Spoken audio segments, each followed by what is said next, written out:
Hi everyone, I'm April. Welcome back. I recently came back from a trip to Oregon, and today I want to flip through the travel journal I did, and while going through the pages, also talk about where I got those ephemeras, how I pulled everything together, basically my entire journal process. Spoiler alert, it's a quite minimal one, I think. So let's get started.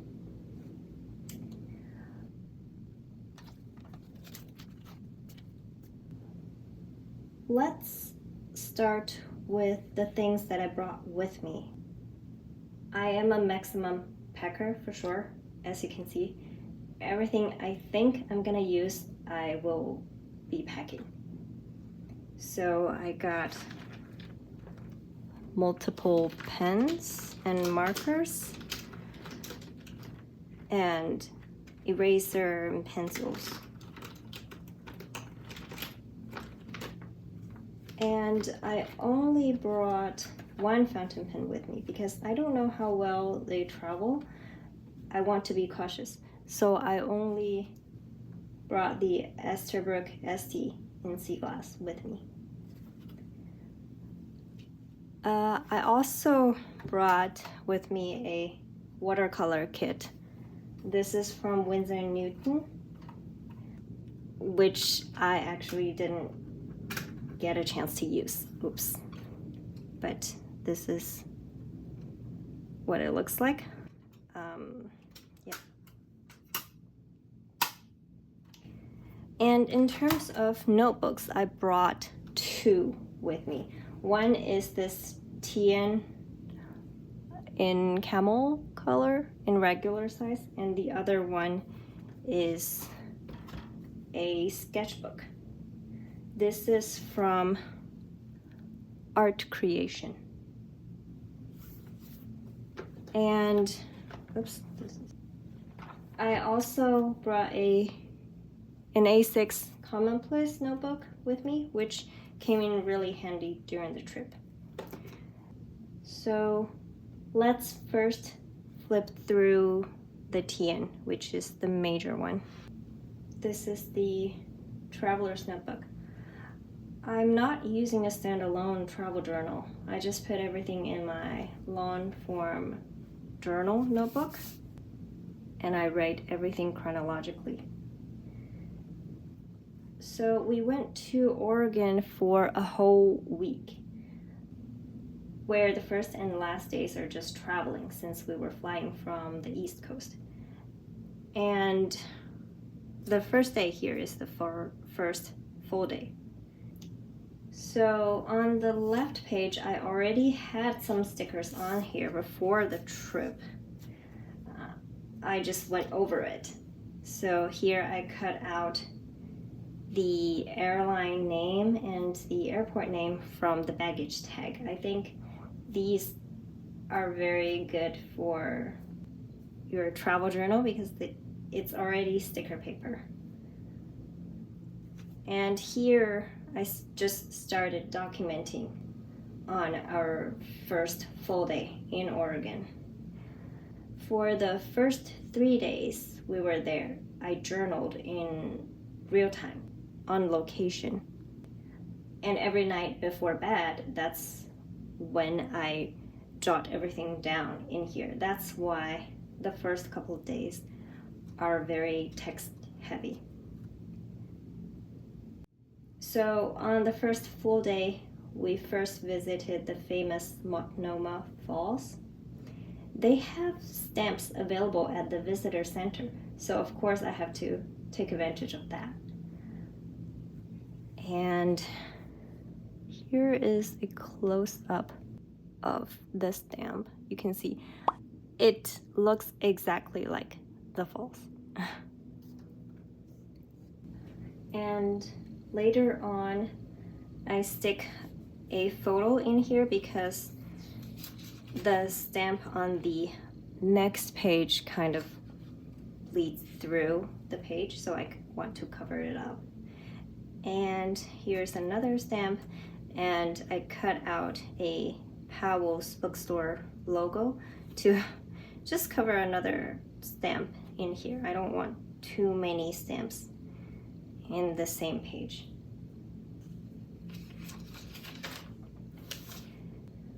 Actually, an interesting story. When I was stamping these stamps at the visitor center, the lady working at the counter saw my TN and she complimented this book. She said, "Oh, it's very beautiful." I got very shy. I don't know what to say. I said, "Thank you so much," and literally ran away. I guess that's not very interesting. Yeah. So these are the stamps that I got on the first day. And when we got back to the hotel, I just journaled around those. Since I was journaling on the spot, I wasn't really thinking much about leaving space for photos and ephemeras. I only left some empty spaces at the end of the page each day. So after 3 days of journaling every night, I got really tired at night and I struggled with the jet lag.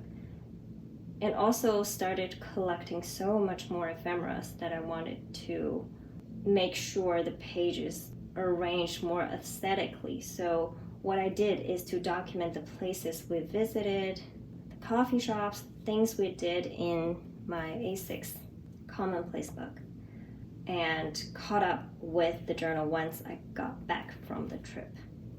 And here I printed out the photos of places we visit on the first day. This is the falls, and I got a shot of the Powell's bookstore. I also visit the Oblation Papers, which is a local stationery store. It's very cute.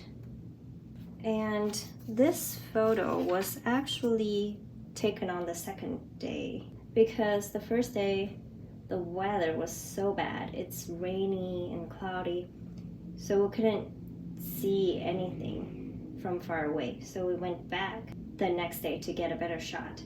And there was this artist there painting on location. That's so cool. I asked him what medium he was using. He was using oils.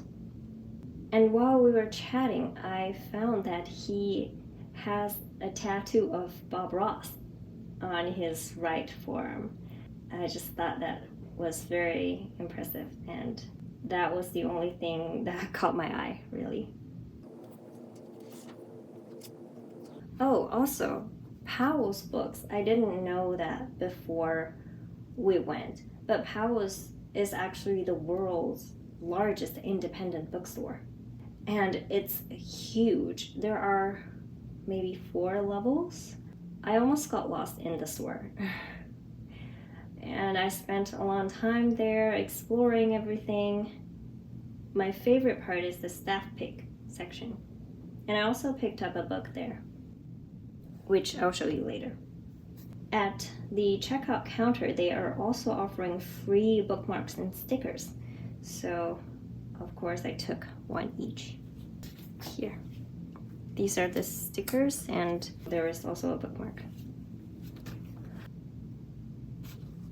So that's the first day. Second day, you might notice that I changed pen on the second day, but I told you that I only brought one pen with me. This is because my partner actually brought his Pilot 743 with him. This is the Pilot Custom 743 in soft fine medium nib. And I just traded with him on this day. So technically I have 2 pens with me on this trip. And this ink is Birmingham Pen Company Corn Earworm. So the second day we visited the art museum in the morning, and that's where I got these cutouts. These are actually from the brochures that I got in the museum. And we got lucky that day because the museum was having an event the whole day, and the admission was free instead of the usual $25. So that's great. And we were staying there for about an hour.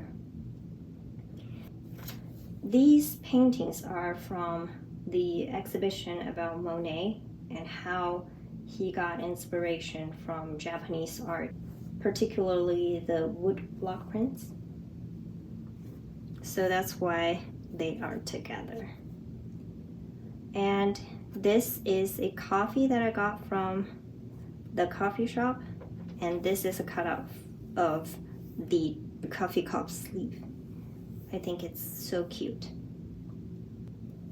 So that's day 2. You can see a lot of writing on here. I don't mind that. Day 3. This is the day we started the road trip. I actually have a map in here I got at the park entrance, and I want to keep it. So I actually highlighted the actual route we took on that day. So I think that's really cool.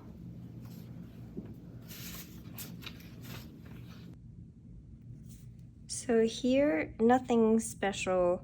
I cut out the name of the park as well as this photo of a seal over here, and just stick it in here because we actually spotted a couple of seals at the Yakina Head Park. And my partner took this photo of Cannon Beach. And I just journaled what happened that day on this spread. Nothing special. So when we got back from the trip, I started printing out all the photos and skimmed through the maps and flyers and ephemeras that I collected from the trip. Took out some part that I want to include and got more mindful about the layout and visuals of the spread. But I still want to focus on the writing part, which is more important for me. Anyways, that's why some of the ephemeras are out of order. For example, this map was actually from day 3, but I sticked it in here just to cover some of the writing up. So yeah, on this day we visited the Crater Lake National Park, and I cut out a photo of a squirrel from the newspaper that I got at the visitor center and printed out a panoramic view of the Crater Lake. And also, I think this is also a cutout from the newspaper, the Crater Lake name. That's pretty much it. This is day 5, the last full day that we are in Oregon. We drove from Bend to the Blue Pool and did a 4-mile hike to see the actual pool, which did not disappoint whatsoever. It was just so blue and teal and green all mixed together. I don't know how else to describe it. The water is also so clear. There was a couple down there trying to get into the pool, but the water was obviously too cold. They were screaming in the water and only stayed for 5 seconds. And on this page, this is the end of the journal. I know it's super short. I just put down some leftover pieces together and call it a day, and then cover it up with a Crater Lake photo. from the newspaper. But we saw Mount Hood on the plane when we were flying out of there. So that's very cool. That's pretty much it about this journal. Remember that I also brought a sketchbook with me? And also watercolor kit. I didn't end up using the watercolor kit at all, but I did manage to do a couple of sketches on the road and also one when I got back. So let's take a quick look.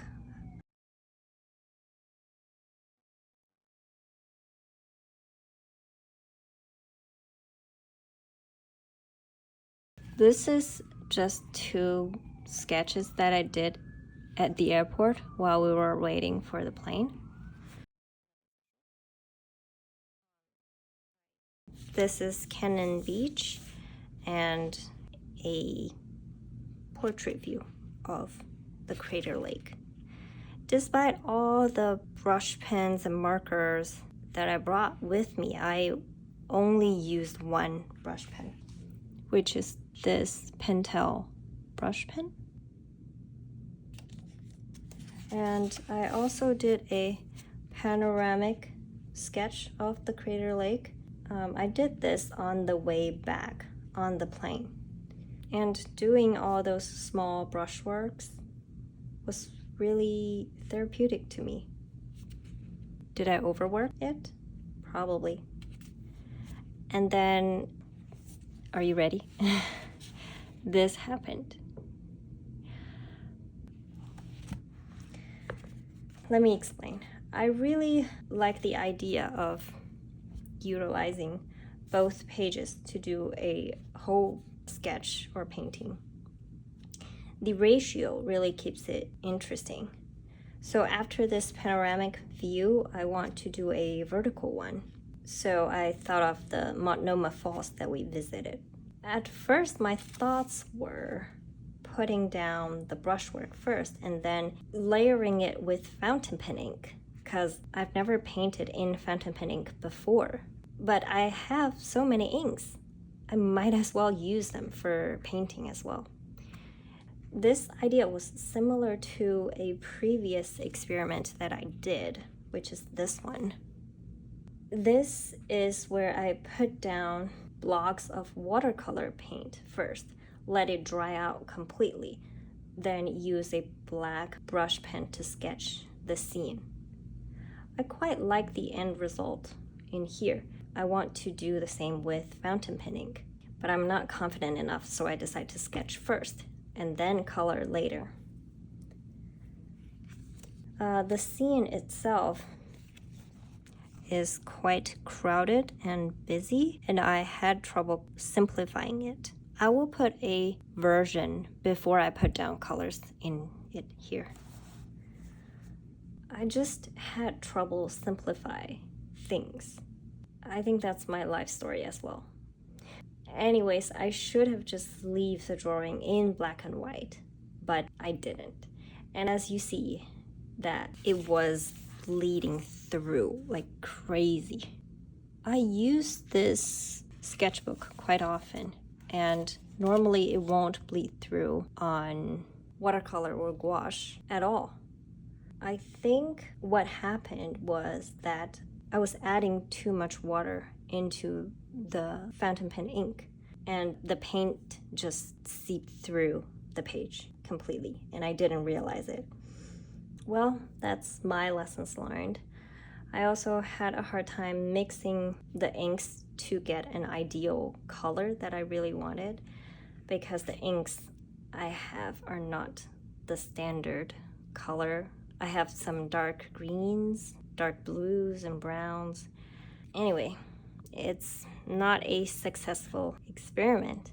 I still think it's a good idea, but next time maybe I will use watercolor paper or fountain pen friendly paper for experiments like this.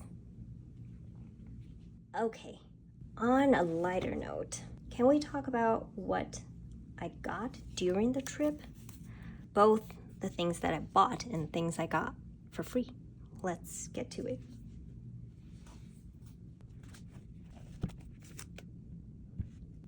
I honestly didn't expect to get so much stuff for free. So these stickers I actually got for free at 2 coffee shops. Aren't they so cute? And also the stickers that are given out at Powell's bookstore, as well as the bookmark here. And I also got a couple of postcards. And I also got this sticker from Oblation. I think after this video, I will put all of them on my notebook, water bottle, laptop, everywhere. I also got a mug from Powell's. It's huge. And it says, "When in doubt, read." And this is the book that I got that I mentioned earlier. It's from their staff pick section. It's called The Place of Shells. I read through the synopsis and felt really drawn to it.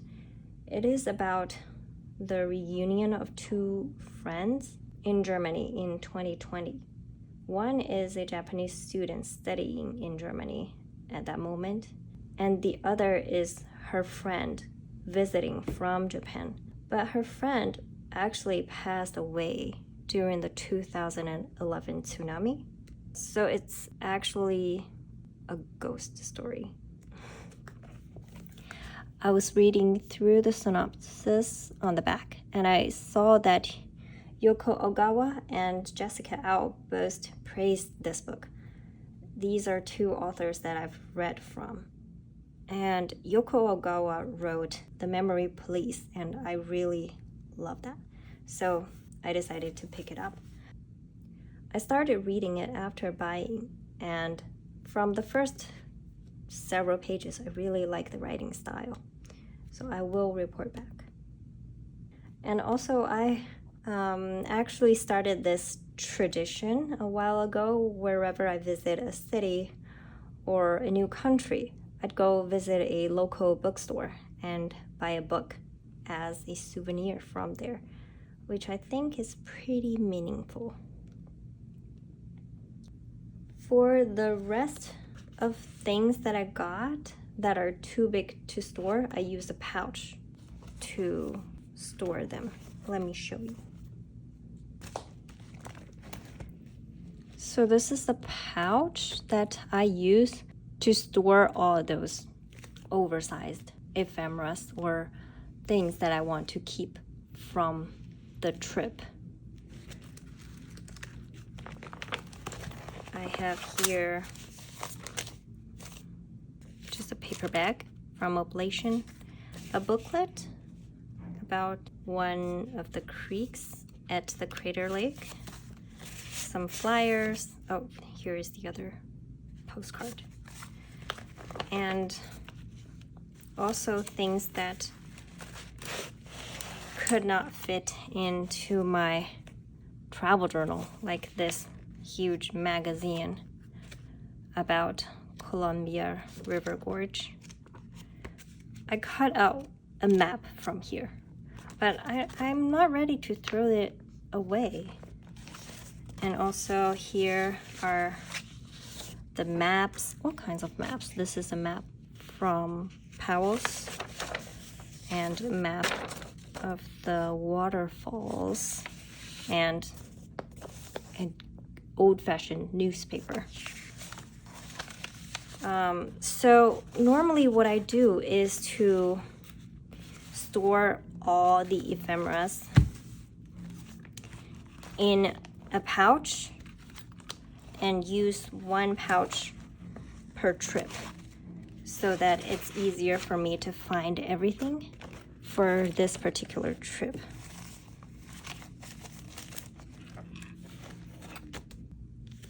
There are a few trips that I took, but never got the chance to do a proper travel journal.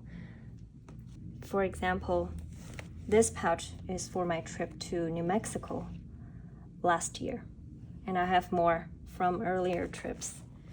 And I was watching a video by Joey from As Told by Joey, and she mentioned about an idea of recreating the travel journals from past trips. And that inspired me to try it myself. Since I've already gotten these ephemeras and I've got photos in my phone, why not put them together? I think it would be a good opportunity to revisit those travel memories and have fun and be creative as well. So maybe that's my next project, along with 500 more projects that I want to do with my notebooks. Yeah. Before we wrap up, I want to reflect on my journal process for this trip and what I can do to make my life easier when backlogging and for future travel journals. Since I collect so much ephemeras along the way, I think I just need to bring a big pouch with me. Probably the plastic pouch that I showed you earlier, instead of just throwing everything in my bag. And I'm also glad that I brought a small notebook with me to take daily notes, or else I won't remember anything when I'm doing backlogs. And I want to make sure that I leave enough space for photos next time. If I'm journaling on location, I can circle out places I want to put photos down and journal around those. Just be more mindful on the layout and designs. And lastly, I think I need to have a better grasp on what I can do and what I cannot do while on the road. Based on the travel itinerary, ask myself, will I have enough time to do watercolor? Just things like that. I will keep in mind for my future travels. So that's it from me today. Thank you so much for watching and bearing with me. I never know I could be this chatty, you know. If you have any travel journal ideas or suggestions for me, please let me know in a comment. I'd love to learn and get better. By the way, one last thing. I will be going to the DC Pen Show in August for Saturday and Sunday, 2 days. Let me know if you are going as well. Okay, thank you so much for watching. See you next time. Bye.